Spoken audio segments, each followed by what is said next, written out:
everybody. Welcome to my presentation. How is everybody feeling? Good? Yeah? Let's bring some energy up in here, Mainly to wake myself up, but it's okay. So my name is Krishna Desai. I'm the marketing manager at Cubic Transportation Systems. So we are the company behind the iconic Oyster card system that you've probably used traveling around London. Anytime you've gone to a station in London and you've come across the ticket machine, the gates, whether you're using your contactless bank card to pay around London, we created that technology. You're welcome. The train strikes had nothing to do with us. So I wanted to spend some time today talking to you about the history of the mobility industry and how it's evolved over time and why it's more paramount now than ever that we have more women in the industry. So firstly, what is mobility? Well, at Cubic, we believe that mobility is a fundamental human right for everybody. Whether you're a technophile, technophobe, whether you're a school child, elderly, person with ability issues, a woman with kids, or anybody in between. It's the reason why you can get to school. It's the reason why you can access healthcare, go to social things. It's the reason why you pick where you decide to live based on the transportation links or the road services that you have around. It's paramount to every decision you probably make in life, even your access to vote. You need public transport or mobility somehow to access democracy. But was it always built that way? Now, in the 17th century, when the first transportation first came out, the trains, it was built fundamentally to export goods, and then shortly it was people. Now, the way a lot of cities are built around the world was there were rural areas. Let's take London, for example. People lived in the rural areas, and transportation was fundamentally built by men, for men to go into the city centres and work. So it was for a long commute, 9 to 5 kind of a thing. The men would go into work, they would go along, they would do their work, and then that's why central London has so many pubs, because they decided they wanted to drink, and then they would go back home, and they would eat, sleep, repeat, right? And the women didn't need to access mobility because their kids were either homeschooled, they didn't need to go to supermarkets, they would just go to the markets and get some food or to the butchers. People lived nearby, and even if they took kids to school, it was a walking distance away. They didn't really need to access public transportation. But as we fast forward into the 21st century, is that still correct? Who is a consumer? Funnily enough, not a lot of data has been collected on who the users of the transportation system is, which is barbaric to somebody like me in marketing. We're all about data. We want your data. Any company that you probably come across, they want to know who the consumer is. Who are you? How old are you? What's your socioeconomic background? Where do you live? What age are you? Like, how much money do you earn? What do you like? What do you dislike? What social media platforms do you use? They want to know everything about you so they can make sure that they're creating the right functions and features and upgrades to their products and services so you continue to buy from them and they continue to make their revenues. But why have we not done this in transportation? And it's because a lot of the ways we collected data was anonymized. Let's think back to the paper ticket days. Actually, even today, I had to buy a paper ticket to come into London. It's anonymized. I didn't give away my data to buy a paper ticket. And funnily enough, in the 18th, 19th century, the way that they collected data was you would have your paper ticket, an inspector would clip a little hole in it, and then he'll collect little holes at the end of the day, and I say he because it was a he, and at the end of the day, they'll be like, 500 journeys took place today. That's how many circles there are.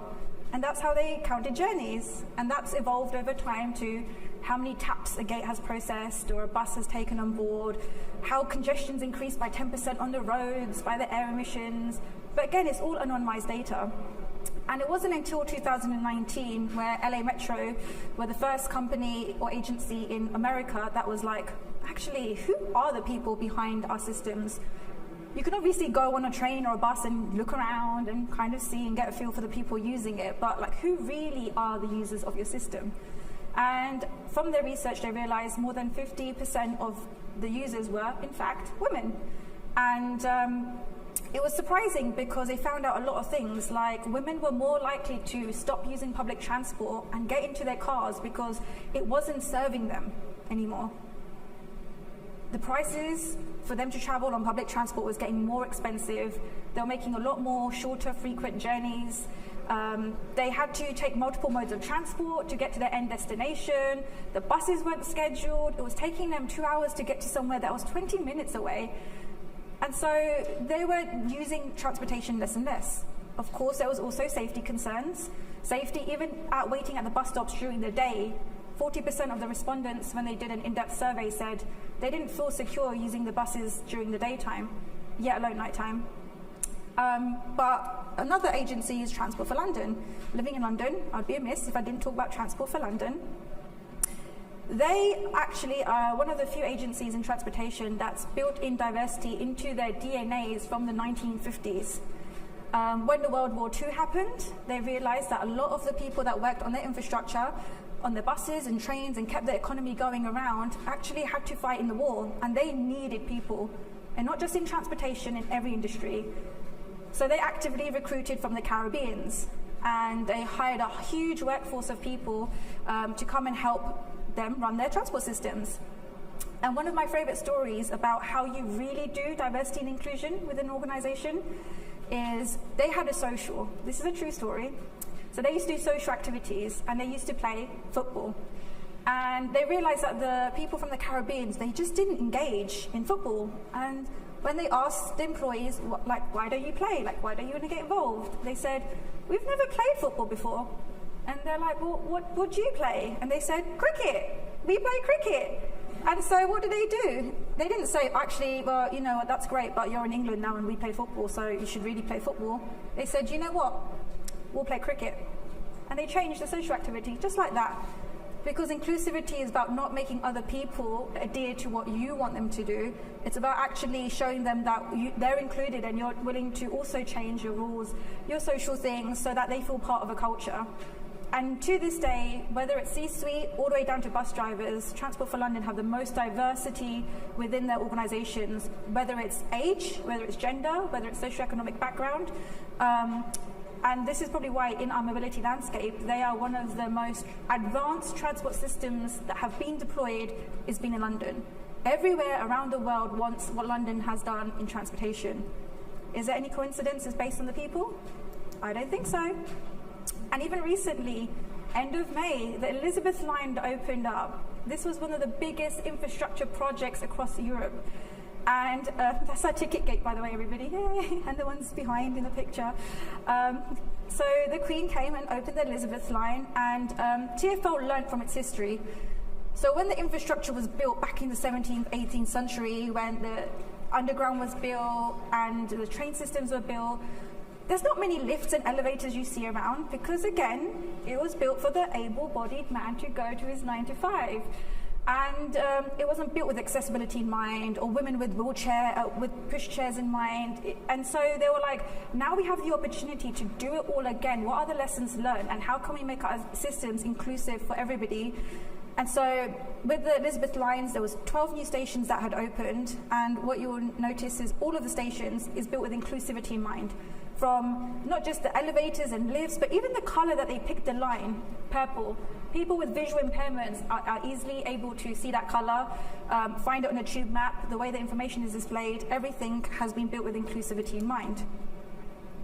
Now, what has this got to do with women in STEM? Well, if we're building these systems and the users of our systems in transportation are mainly women in a lot of cities around the world, and they're more likely to not use the service because it's not in the best interest of their customer experience, and they're likely to get into their cars and just, go in their cars and drive. How can we get them to increase their customer experience? The obvious way is just have more women in our organization so we can build through the lens of all women. It's almost like tampons. You wouldn't have a guy design a tampon, would you? You wouldn't. So why do we have so many men deciding the state of mobility when they're not the ones using it? They don't have to think about the safety concerns sometimes or accessibility things or about the trips they're taking. Build those users and have those voices and personas within your organization at every level.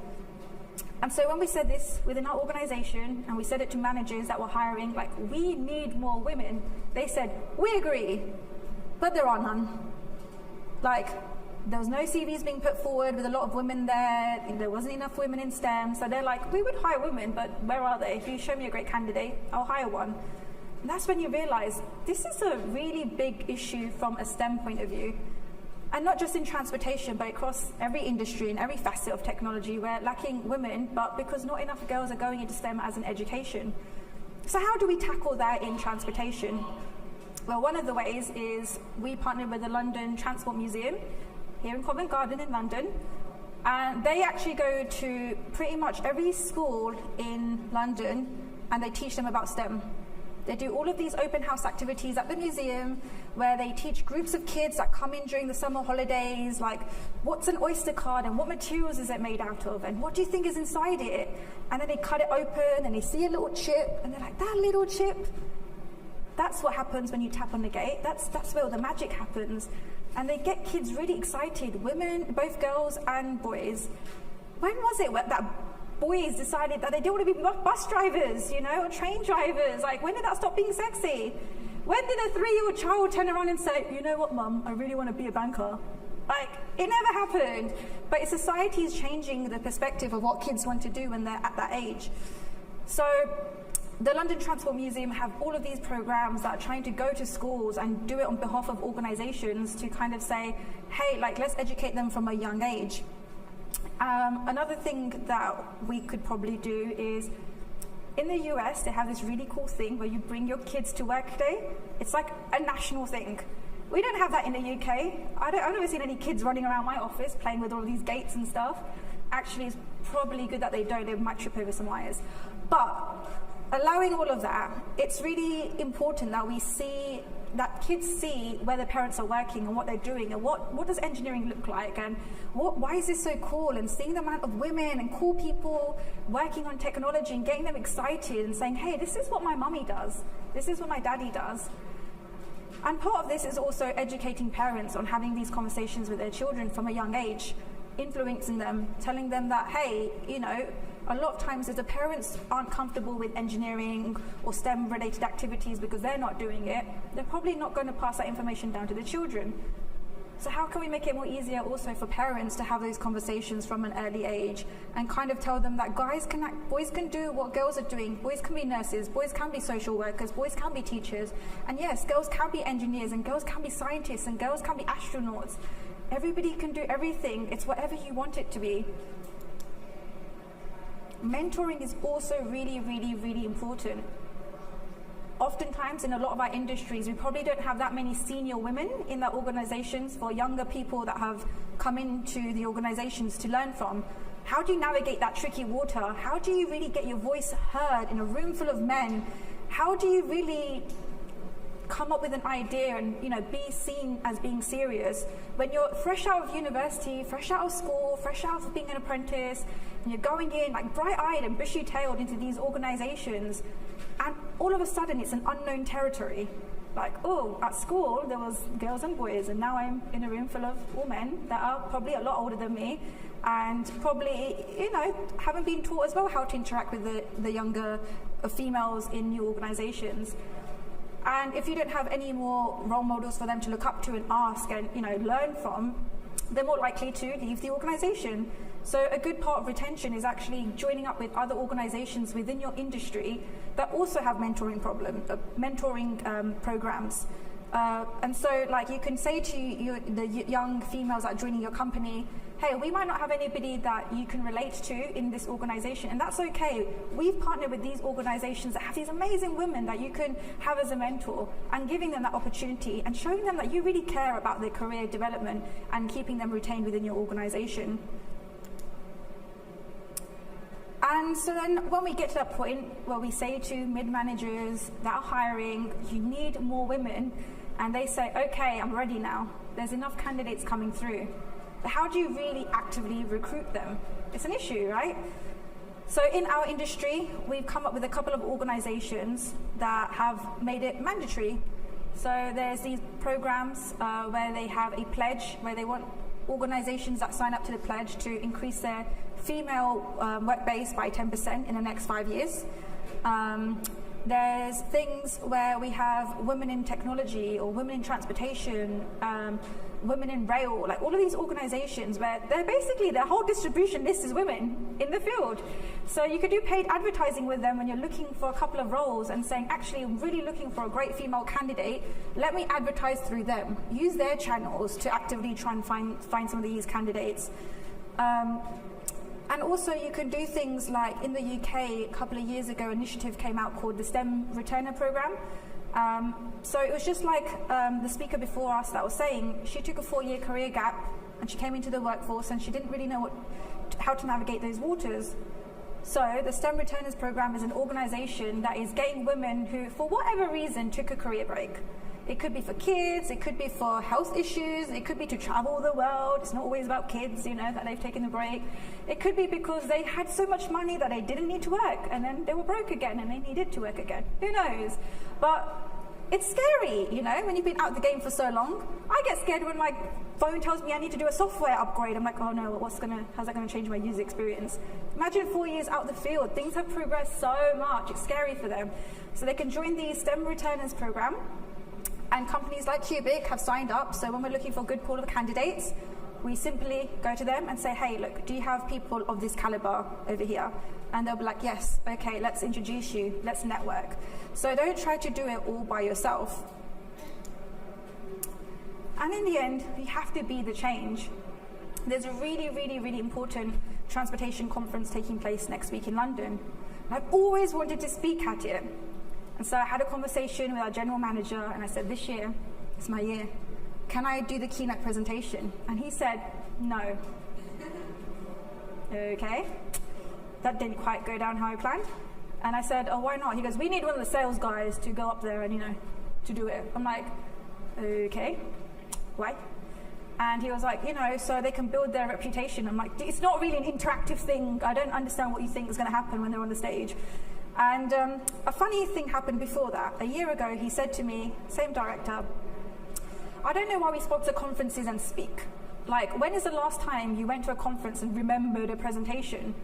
And I'm like, thought about it for a year. So at that point, when he said, I can't speak, I said, you remember that time you told me when's the last time you went to a conference and remembered the presentation? He's like, yeah. I'm like, it's because it's the same white guys talking about the same subject at the same conference about the same topic. It all sounds the same after a while. Of course it's not important. You're not going to remember it.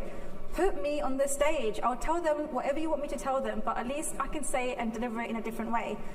And a part of the reason I really wanted to speak at the conference is, because I like speaking clearly, but women need to see women on stage. Women need to see that they can do it. When you go to these conferences, when you go to these events, when you go to an organization, when you go anywhere, if you don't see somebody that looks like you, you think that's not for you. And we need to break that. We need to break whatever self issues that we have, where we don't want to go on stage and be the limelight and be the change makers within the industry and be the voice. Like, we have to do that for the next generation of women. Otherwise, it's not going to work. So with that, I'll say, be the change, and that's me done. Fantastic, thank you. I think we should jump into Q&A now. Thank you so much. Are you happy to? Yes. Yeah? Awesome. I was just taking some notes there, picking up on one of the first things you said about kind of how do you approach technophobes, people who maybe don't really like tech, and thinking about like the paper ticket you had to use today. When it comes to a point, and I'm assuming it's going to come, when we no longer need paper tickets, how are you going to approach these people who, maybe the elderly, who do not get on with tech at all? So I think that's why one of the things that Cubic advocates for is, and again, you just have to look at London, is when you use the London system, you can use a paper ticket, you can use the Oyster card, you can use your bank card, you can use a mobile phone, you can use an ITSO card, you can use a Southern Key card, you can use barcode ticketing. There is 10 ways for you to pay to travel around London, because London does not leave anybody behind. So paper tickets might go, but smart card systems won't go. So like the Oyster card systems, but you can still go to a ticket machine and put some money in and top it up. You can still go to a retail store, and as long as buying your milk, you can top up your smart card. So we're actually advocating that the industry is going towards this digitalization of like, let's put in like all of the ticketing in mobile phones. And we're actually saying, yeah, that's great, as one of many solutions. That can never be the only solution. Otherwise, you're just doing a disservice to the industry. And how is London compared to other cities? I don't know whether that's in the UK or expanded, but are we ahead of the game? Yes. Oh my God, so much. So everybody, honestly, around the world wants what London has, and so like London was London was actually one of the first cities that deployed like the smart card system, like the Oyster card. Not the first, but one of the first. But it certainly was the first to implement contactless payments on transport. So the reason you can use your bank card, your Apple Watch, your Google Watch, your smart wearables to just tap and go, that was first done in London. And it was so successful that we actually did an IP deal with Transport for London to sell that technology everywhere around the world. And it's because of that it's been sold to New York, Sydney, Chicago, and in places like America. Oh my God, they're so far behind, even when it comes to payments. They're still at that swipe and sign stage, yet alone chip and pin, yet alone tap and go. So transportation was what made actually the banks in America change to say, hey, we want to deploy this technology in transportation in New York. You need to start issuing bank cards that are contactless, because as soon as they start using contactless for travel, and about 70% of people in New York do, they're going to start using it to buy their coffee and the morning paper and stuff like that. It's going to be so much beneficial for you. So London was like basically the holy grail of all of that technology. And tell us a little bit about the data that you've kind of gathered over the past few years. Was there a kind of significant point in COVID that you noticed? I know you said that females were taking shorter, more frequent trips. Was this a common thing that happened during the pandemic as well? So yeah, during the pandemic, we realised that ridership everywhere went down. Obviously, everybody was told to stay at home. But one thing that we really noticed in London is cycle hire was at an all-time high. People were getting those Santander bikes and just riding because they wanted to be outside.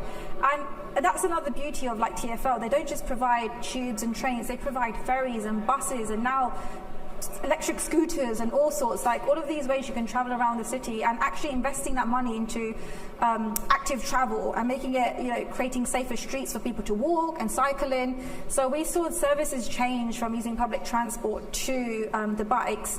But what we realized is the people that couldn't work from home are the people that needed transport the most. Like, how are you going to say to somebody that works in Asda, sorry, work from home today? You're not, right? You just can't do it. And they probably needed buses to go there. So you realise that the people that are affected by the decisions made from transport are, usually like lower income groups or people like that rely on it, and they're the ones that make our economy go around.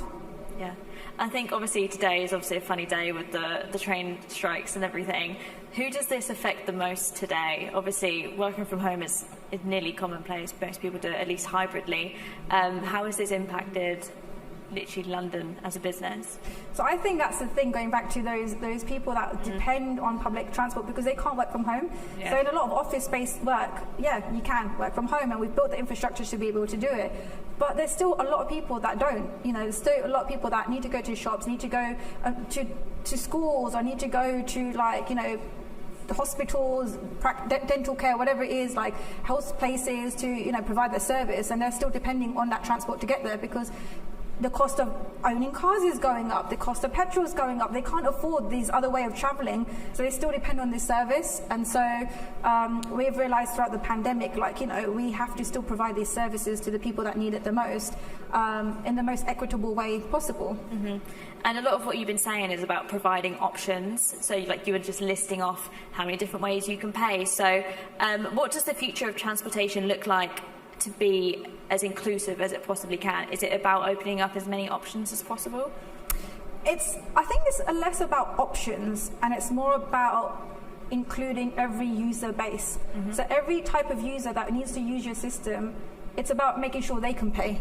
So it's not like, the next big thing is going to be Bitcoin. Let's just make sure people can pay Bitcoin. No, it's like, how's that person that is on that wheelchair needs to pay for it? How's that person that's on a pension still being able to use your services? It's about providing a way for people that already use the system, or you can encourage to use the system, an easy way to pay. Because at the end of the day, payment is just a way for us to ensure somebody basically, what's going to make somebody come to London, it's a tourist capital, it's going to be tourist capital going forward, be like, you know what, I've landed at Gatwick, Heathrow, wherever they are, I'm not going to jump in an Uber because it's the easy thing to do. I'm actually going to ride Gatwick Express. I'm actually going to use the tube. Like, how do you make those people as well make sure that they're using the system and it's making it as easy as possible for them and as frictionless as possible? So sometimes using a contactless card for those is important. Like within us launching contactless payments, I think Transport for London saw cards used from over 150 different countries of people coming from France, Germany, Italy, wherever they were coming. They're like, I don't need to buy an Oyster card anymore. I could just use this card and tap and go. And no, I'll be charged the right fare. I'm not going to get told off. And I don't have to worry about what zone am I in, what time of day am I traveling, and is this peak, is this off peak, is this super off peak, is this super, super, super off peak? I don't care. You just tap and go. And that's when people are like, this is easy. I can do this. And that's when you're going to get the ridership to come back. And I wanted to kind of swing back round. You were talking about introducing STEM to girls and things like that. I wondered what the reception was like and how they were kind of reacting to, this transportation sector. Who was, sorry? Like the girls in STEM, people you've been talking to. So I think it's interesting because I think at that age, kids are like sponges. Like whatever you tell them, they think it's fascinating. You could tell them, you know what, that grass is brown. They're like, really? Why is that? And I don't know. It just probably hasn't got some sunlight in a while. But they're like sponges. So I feel like that's a perfect time to, whatever you want to tell them, they're going to listen intently and they're going to take in. And you just got to make it interactive and engaging for them.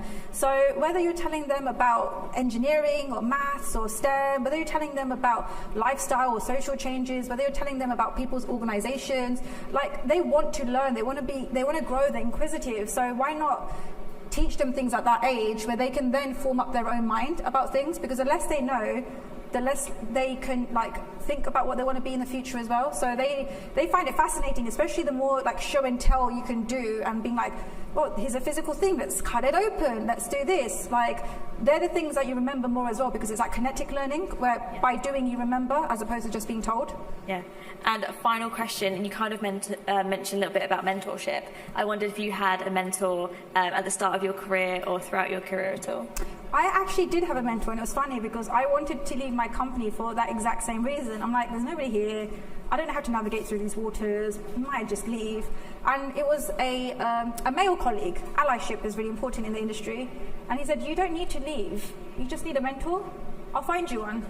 And he found somebody, a woman who was a commercial director in one of our agencies, and said, hey, would you mentor this girl in our marketing team that she could really use a strong female role model? And the lady was like, yeah, sure, of course. And before you know it, the guy was an ally to me and kept me. And I'm like, actually, you're right. I didn't need to leave. I just needed somebody to help me brainstorm some ideas off of, help with these questions. And I've been at Cubic's been the only job I've ever been at. I've been there for 10 years. And it goes to show sometimes it's just something as small as a mentorship can make such a big difference. Love that. All right, so we're going to wrap up unless anybody has any questions in the audience. Oh, should have asked earlier. We'll start here. I don't know why you're so surprised. There's a microphone coming to you now. At the front here. Hi, my question is just that if you were to set up a D&I network, what would you recommend as the place to start? What would you suggest you do to kind of get the ball rolling? Within your organizations? Yeah. Well, I think that's a really good question. So I think the best advice I can give is it's not a tick box activity, because you can sometimes do more damage than good by going in with good intent. I think we've seen a lot of companies that they saw D&I, we need to really think about it, become inclusive, we're going to do these things, and it's very just on the surface level things, and you're like, you didn't really think this through, this isn't actually affecting company culture. So I think the first thing you can do is actually just do an internal audit. Just take a long, hard look at your own organizations and think about things like, what is it that you want to change when it comes to D&I? Because it's so broad. Is it about the women in your organizations and how many women you want at different levels? Is it about people from different ethnicities? Is it about people with different sexual preferences? What is it within D&I? And I think the first advice I would give is, we always think about how can we attract new talent, but why do we not say, how can we retain good talent? And so look at your employee base at the minute and see, okay, what kind of people do you have working for you at the minute? Gender, age, location, ethnicity, background, whatever it might look like. And then be how can we make this workplace a workplace of choice for them? and then be like, well, then talk to those employees and be like, hey, like how do you think we can improve our company culture? What do you think we can do to make this more a better place for, you know, somebody for you and other people like you that we're attracting into the workforce? And it could be like, actually, you know what, the maternity policy sucks, or actually, you know what, if you could just provide working from home benefits, it would be so great for me. Or actually, I don't think people understand what like Black History Month means. Like, I wish we could do internal campaigns about it. Like, they will then tell you what is important for them so that you're not second guessing and still spending all of this time on something that didn't mean anything to them in the first place. So that's probably the first starting point. Yeah. And we have another question here. Microphone, please. Thank you for that. The problem with ignorance is that you don't know what you don't know, and that's where diversity comes in. And when people are confronted by what they don't know, they're threatened, and they feel threatened. In the talk before this, people deal with that sort of threat in a very negative way. They actually put down people who are bringing in new knowledge into the system. It sounds to me that diversity is more a knowledge problem. People don't know what it's like. I don't know what it's like to be a woman. Most white people don't know what it's like to go through what I'm going through, etc. And it's not their fault. Okay. So what I really like about this story, the TFL story, the football cricket story, is that you're basically telling other people, this is not a threat. It's not here to change anything. I'm trying to tell you something that will help all of us, help you, your organization become more profitable, have a wider market, have a wider reach, etc. And then when you phrase it that way, they're just like, oh well, if you put it that way, then that works. So I suppose what I'm doing, it's half a question, half a... I was like, did you just recite my presentation back again? And half an affirmation. I really like this story because it makes sense. It's a concrete example you can take to the lawyer who was talking about, how do you not have women in C-suite roles? The question is, how do you deal with people? And, we're human beings. It happened. People who are just threatened by difference. They won't shift their minds to what is different. And the lady from the previous talk gave some really hard examples that many of us will be familiar with. What if you didn't have a mentor? What if your male ally said something like, well, you just have to shift? How do you deal, or how do you encourage people to deal with those sorts of situations? Sorry, it was much longer than that. No, fantastic.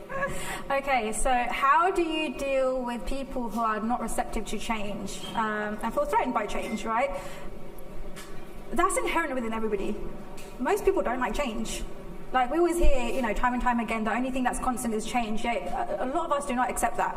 And so I think knowing that I think it's also important, within organizations as well, when you're trying to change your D&I, it to be a joint activity with marketing and HR, because you're talking at a communication level, and so it's almost like the psychology behind people has to go into the way you approach this. And so, in marketing, we have different audiences, and based on your different audiences, they've got different pain points, and based on the different pain points, you have to articulate the message differently, and then that creates a buyer, need, and you can sell. And it's the same thing when we're telling internal employees or teams the same thing. It's like, okay, who are these people, and what are they really scared of? And actually, thinking on behalf of them before you've even approached them with the subject. And so, with this GM, the general manager I was telling you about that didn't want me to speak at this conference. It's because, I guess for him, it was that change, but it has to be a BD person. It's always been a BD person. Why would it not be a BD person?